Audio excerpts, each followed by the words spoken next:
납부 능력이 있음에도 불구하고 징수를 회피하거나 재산을 은닉하는 사람이 적지 않은 것을 다들 알고 계실 거예요. 이런 사례는 지금까지 성실하게 세금을 납부했던 대다수의 대한민국 국민들을 안 내도 되는 돈을 납부하는 바보들로 만들어버리는 박탈감을 초래하게 되기 때문에 국세청에서는 조치를 취했어야 했죠. 굉장히 늦은 감이 없진 않지만 국세청에서는 변칙적으로 재산을 은닉한 고액 체납자의 재산 추적 조사에 집중하고 있다고 해요. 어차피 결국에는 징수되는 세금을 무슨 이유로 체납하는 것일까요? 여러 가지 이유가 있을 수 있겠지만 대표적으로 돈 자체를 부정한 방법으로 취득하여 보유하고 있어서 자금 출처를 밝히기 어렵기 때문이지 않을까 싶어요. 그럼 고의로 은닉하려 했던 행위에 대응하여 재산을 추적하여 조사한 국세청 조사관이 설명한 고액 체납자의 사례를 하나씩 알아보도록 할까요? 첫 번째 추적 사례로 자녀의 이름으로 된 상가주택에 거주하면서 양도대금을 개인 금고에 숨겨둔 고액 체납자 이야기예요. 고령의 체납자가 본인 명의의 부동산을 모두 양도하고 양도대금을 따로 보관하여 강제징수를 피했어요. 국세청 조사관이 여러 차례 잠복 및 탐문을 통해 체납자가 자녀의 이름으로 된 상가주택에 거주하고 있다는 것을 확인한 후 수색을 실시하여 숨겨두었던 개인 금고에서 체납되었던 현금을 징수했다고 해요.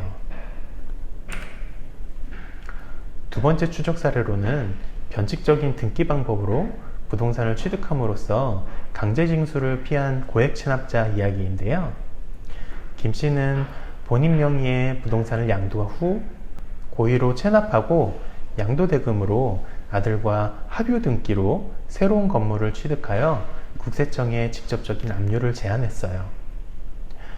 새로운 건물을 취득하기 전부터 체납자의 남은 재산을 미리 증여하는 등 강제징수 회피 의도가 확인되자 국세청에서는 재산추적 조사를 착수하여 새로운 건물의 지분 반환 청구권을 압류했다고 해요. 세 번째 추적 사례로는 복권 1등 당첨 후 특수관계인 계좌에 재산을 숨겨놓은 고액 체납자 이야기인데요. 강 씨는 수십억 원 상당의 복권 1등에 당첨되자 받은 금액을 모두 지인의 계좌로 이체한 후 일부만 인출하여 사용했다고 해요. 체납자의 계좌를 압류함은 당연하고 지인에게 이체한 금액에 대해 사회행위에 대한 취소소송을 제기함과 동시에 인출했던 현금에 대한 재산 추적 조사를 착수했다고 해요. 네 번째 추적 사례로는 분양권에 당첨된 고액 체납자가 세금 납부는 회피했다는 이야기인데요. 오 씨는 상습 체납자로 다수의 세금은 납부하지 않으면서 당첨된 분양권의 주택중도금은 수년간 불입하면서 세금을 회피했어요.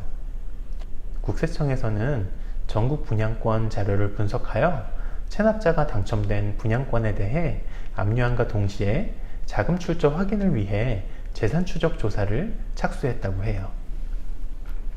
마지막으로 다섯 번째 추적 사례는 지인과 허위로 본인 명의의 부동산의 근저당을 설정하여 강제징수를 회피한 고액 체납자에 대한 이야기예요. 강 씨는 세무조사를 통해 비교적 큰 금액의 세금이 부과될 것을 예상하여 본인이 소유하고 있던 주택 및 건물에 지인과 짜고 허위로 근저당을 설정하여 국세청으로부터 강제징수를 어렵게 만들었어요.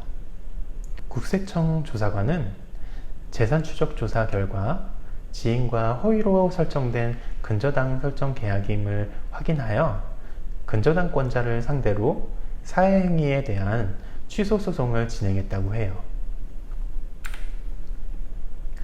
지금까지 고액 체납자의 납세 의무를 회피했던 이야기를 5개로 간추려 사례 설명을 드렸는데요. 국세청은 악의적인 체납자를 상대로는 숨긴 재산을 끝까지 추적하므로 건전한 납세 문화가 정착될 수 있도록 징수를 신청하겠다고 해요. 그 반면에 경제적으로 어려움을 겪고 있는 생계형 체납자의 경우에는 압류 유예 등 적극적인 세정 지원을 실시하겠다고 하네요.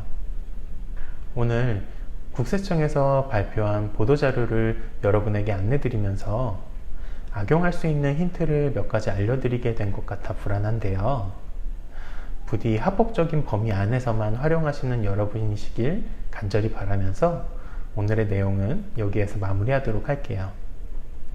내일도 여러분에게 도움이 될 수 있는 정보를 준비해서 인사드리도록 할게요. 긴 내용 꼼꼼히 봐주셔서 감사드려요. 고맙습니다.